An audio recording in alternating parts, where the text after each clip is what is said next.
Hello everyone. Welcome to our Word of God study guide on Virtue and Freedom Lesson 7.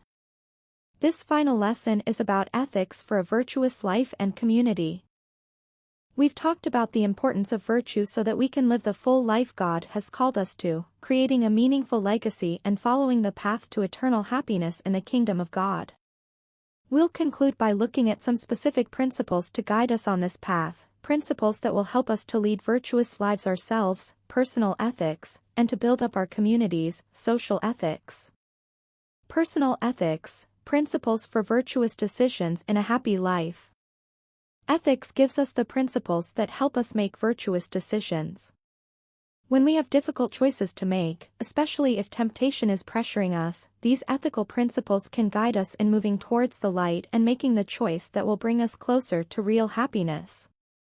We'll look first at some intuitive rules, basic moral ideas that we can recognize almost automatically without needing to be explained.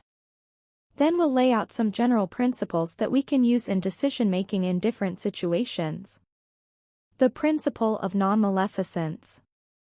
One of the foundational principles of ethics, this principle directs us to do no harm in our dealings with others. Often stated in the form of the silver rule. Do not do unto others what you would not have them do unto you. 6 Intuitive rules. The silver rule, the principle of non-maleficence. Avoiding harm is one of the most basic guides for behavior. We don't want to harm anyone unnecessarily. This principle, called the principle of non-maleficence, not doing evil, is often phrased as the silver rule, do not do unto others what you would not have them do unto you. This is the foundation of ethics, found in cultures and religions throughout human history. We must treat everyone with the respect they deserve, giving them what they are owed and not taking from them anything that is rightfully theirs. This leads to the principles that follow. Don't harm someone's reputation, unnecessarily. One of the things we must not wrongfully take from another is their good name, by spreading gossip, rumors, lies, etc. There are situations when justice does call for us to speak the truth even if it reflects badly on someone, a witness testifying in a court of law, a whistleblower alerting people to an abuse of power, a person speaking out when someone's bad example is causing scandal and leading people astray. Outside necessary situations like these, however, we must take care not to harm anyone's reputation, just as we would not want our own reputation harmed. Don't cheat. Cheating violates the fundamental principle of justice. We must deal fairly with others, just as we want to be treated fairly. Keep your promises/don't lie. Trust is an essential component of fair and respectful interactions. We want to keep our promises, and we don't want to intentionally deceive others for our personal benefit. Don't steal. Like cheating, stealing violates the principle of justice. We must not take that what rightfully belongs to another, including their ideas and intellectual property as well as their material property. Be faithful. We want to be truly faithful to people.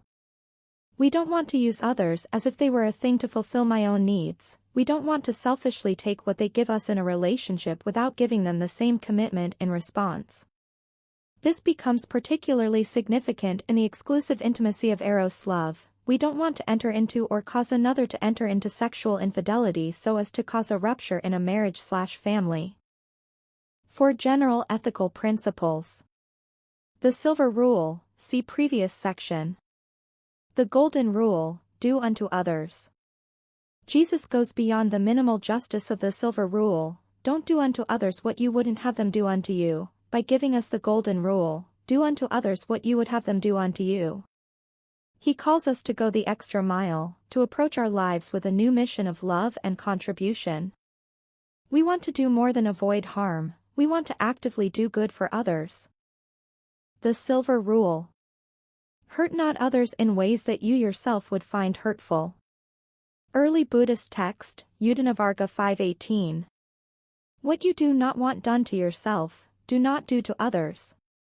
Confucius, Analects 15:24. Do to no one what you yourself dislike. The Old Testament, Tobit 4 verse 15. The Golden Rule. Do unto others what you would have them do unto you. Jesus, Matthew 7 verse 14. The end does not justify the means. We cannot use an evil means to get to a good end.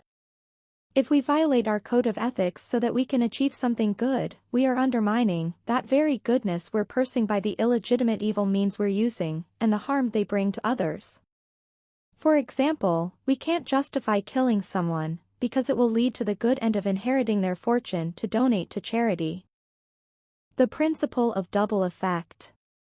We can sometimes do a good action in order to produce a good effect, even though the action may cause both that good effect and a secondary bad effect that was not intended. For example, suppose a doctor administers morphine to a terminally ill patient to relieve their pain. The morphine is intended to be relieving their pain, but sometimes it happens that the morphine results in a cessation of respiration, killing the patient. This bad effect was not intended when the morphine was administered. Unlike in the previous example, the doctor at no point is trying to kill the patient or hoping to kill the patient. The principle of double effect says actions of this kind are not immoral. You can do something which had a double effect and did in fact cause harm, but you are doing it in order to produce the positive effect and not to cause the harm. Social ethics, building the common good. Making the commitment to follow these ethical principles helps us focus on a life of contribution. We've seen throughout this series how growth in virtue depends on this outward shift in focus, opening ourselves up to others instead of closing ourselves off, love instead of isolation, self-gift instead of lust, contribution instead of competition. So it makes sense that our ethical worldview will be concerned with social ethics as well as personal ethics. We want to understand how to practice justice within a community, not just between individuals but also between an individual and a group, or between groups. Personal ethics. The set of principles guiding our individual behavior, so that we will give other individuals what they are due in justice. The goal of personal ethics is a virtuous life. Social ethics. The set of principles guiding the interactions between groups, as well as our individual behavior towards groups, so that we all give each group of people what they are due in justice. The goal of personal ethics is a just society that is achieving the common good. What is a human being? Individualism versus community. Our culture tends to focus on individual experience more than shared community experience, and it can be difficult to make connections in our lives today that make us feel part of a community. Our very understanding of what it means to be a human being can be affected by whether we see ourselves as individuals pursuing happiness on our own or as participants in a community working towards a common good. Right now there are two competing ideas about what makes you a person. In the first view, every person is defined by their own goals for self-fulfillment, and we're all basically in competition with each other. In the second view, our meaning as a person comes from being made in the image of God, and we exist in a community of reciprocal indebtedness. In other words, we're called to work together because none of us can make it on our own. Carter Snead, international bioethics expert. A professor at Notre Dame University and author of numerous scholarly publications, Carter Snead has served as a bioethics consultant for various committees, including ones appointed by the United Nations, the U.S. government, and the Pope. Personhood in a world of individual wills.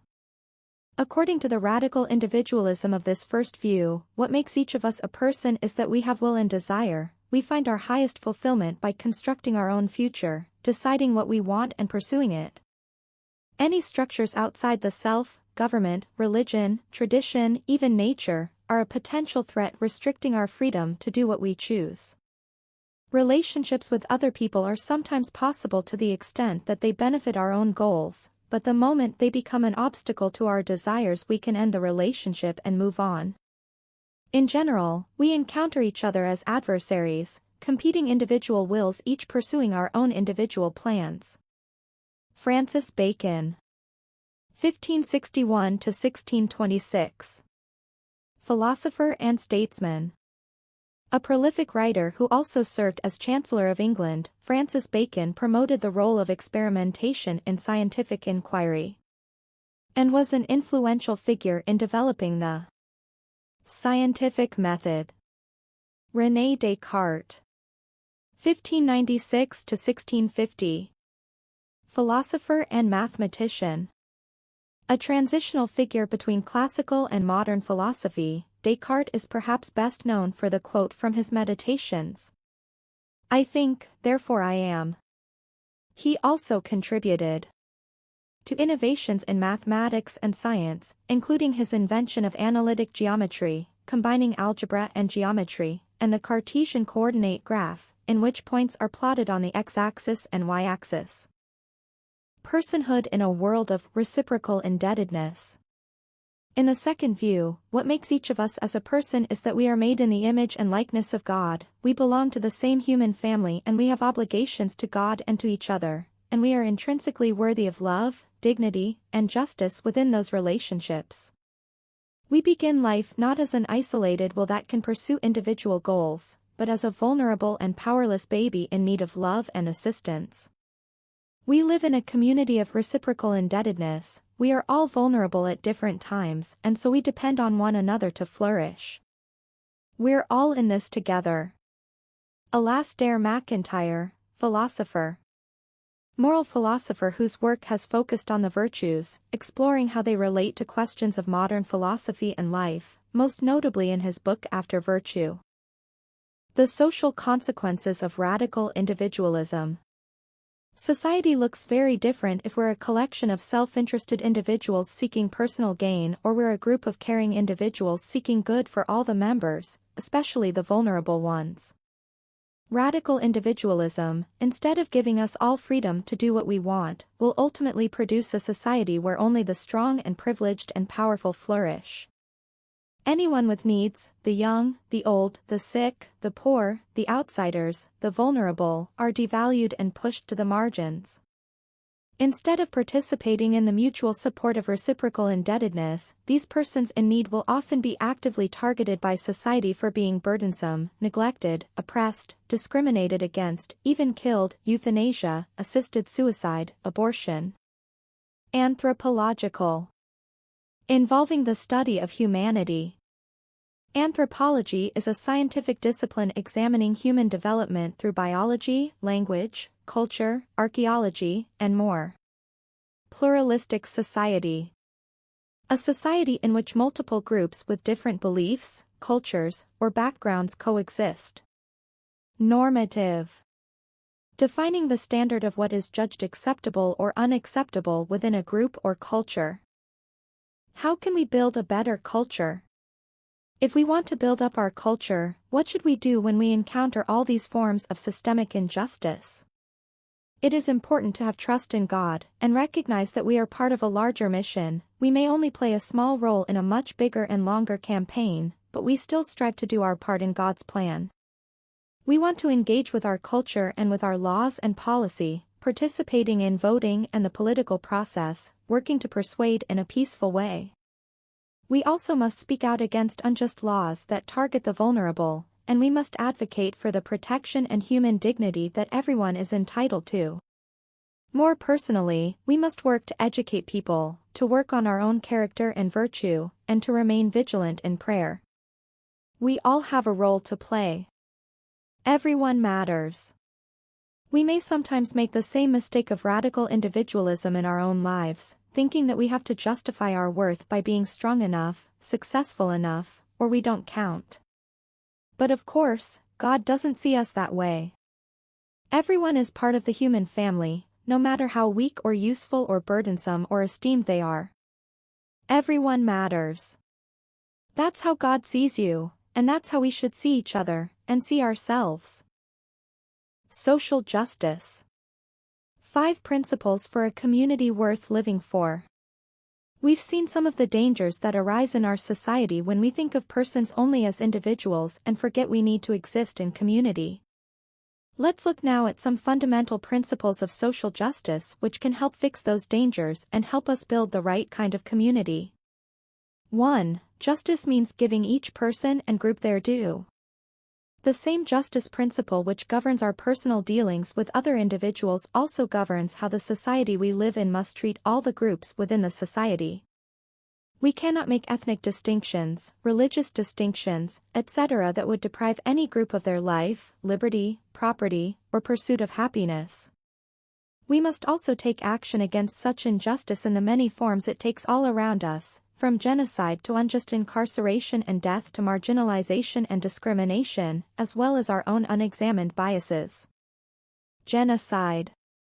Acts committed with intent to destroy, in whole or in part, a national, ethnic, racial or religious group, as such.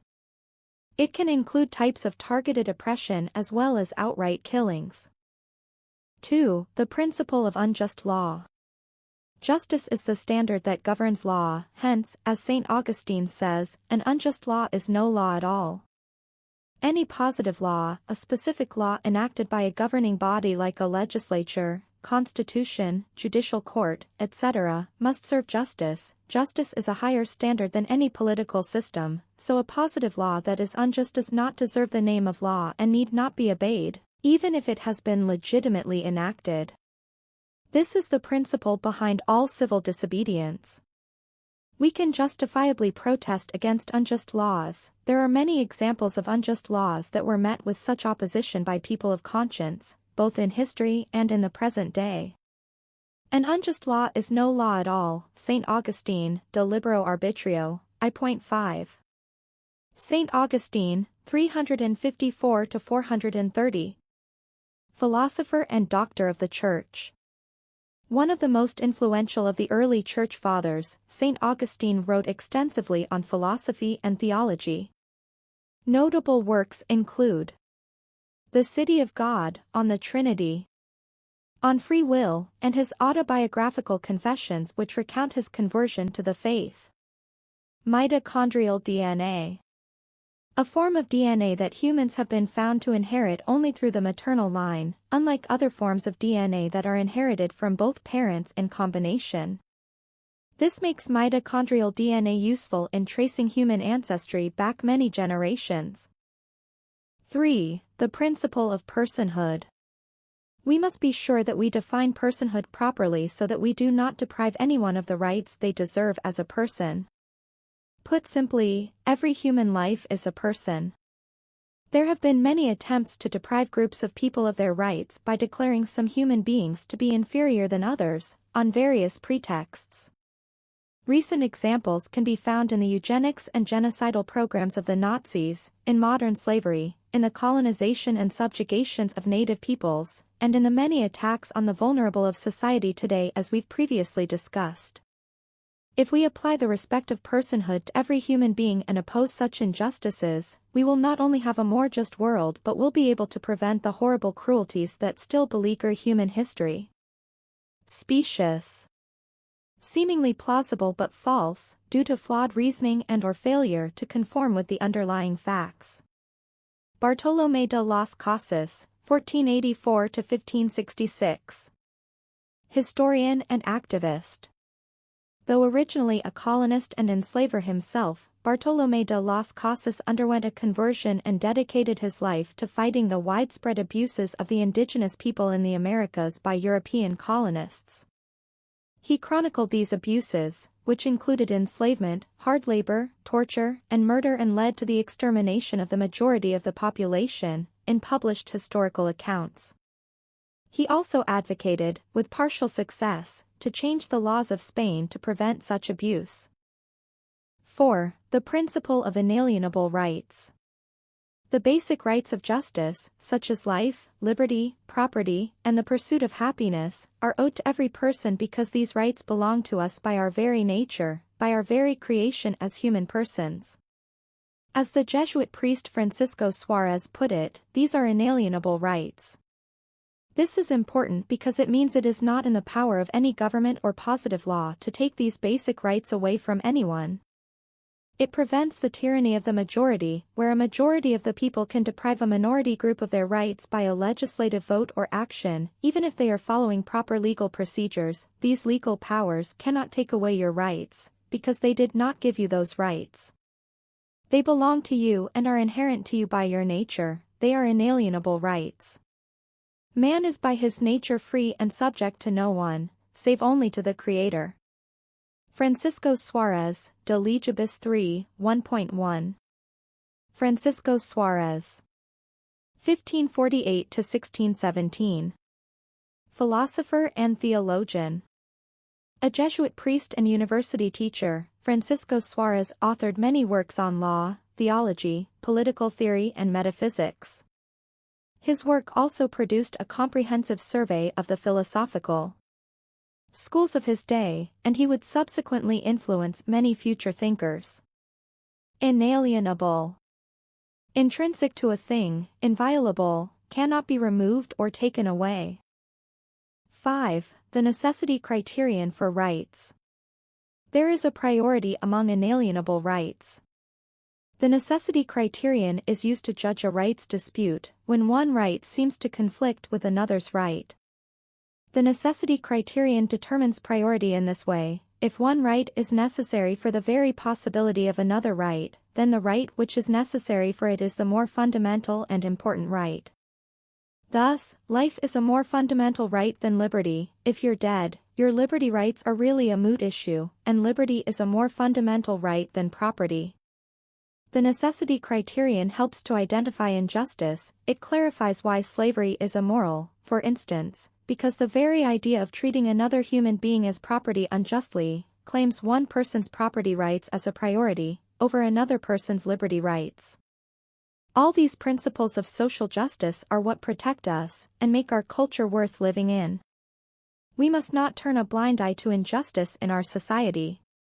With these principles, we can work to build a better culture that can flourish and prosper in justice for all its members. Dred Scott decision. Infamous 1857 decision by the United States Supreme Court decreeing that people in America of African descent were not afforded the rights and protections of citizenship. This racist decree gave legal support to enslavement and related human rights abuses, provoking widespread outrage and intensifying a national moral conflict that would shortly become a civil war.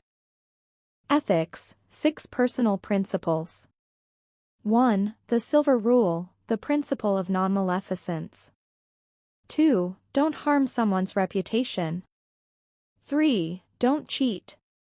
4. Keep your promises, don't lie. 5. Don't steal. 6. Be faithful.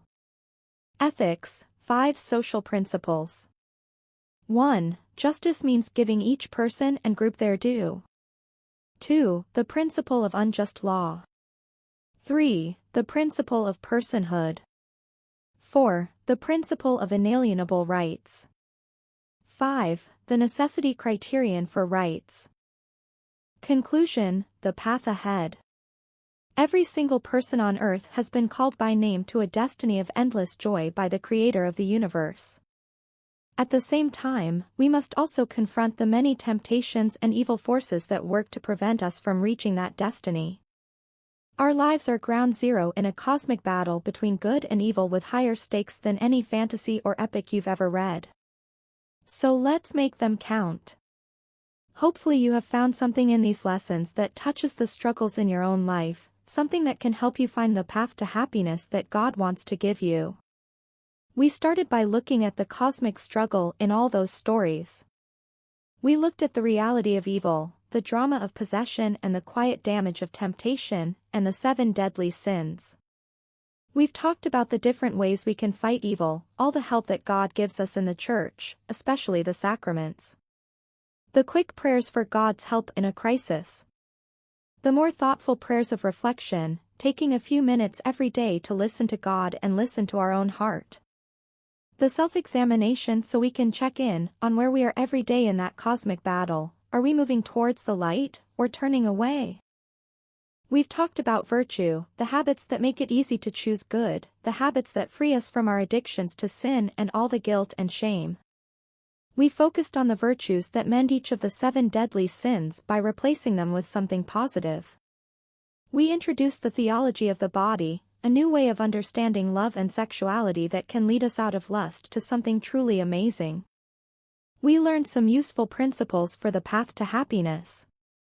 The 4 levels of happiness and how to move out of the comparison game into an open and giving life. The 6 categories of cultural discourse, applying the 4 levels to the ideas that shape our community. The 4 principles of personal ethics, the silver rule, the golden rule, the end doesn't justify the means, double effect.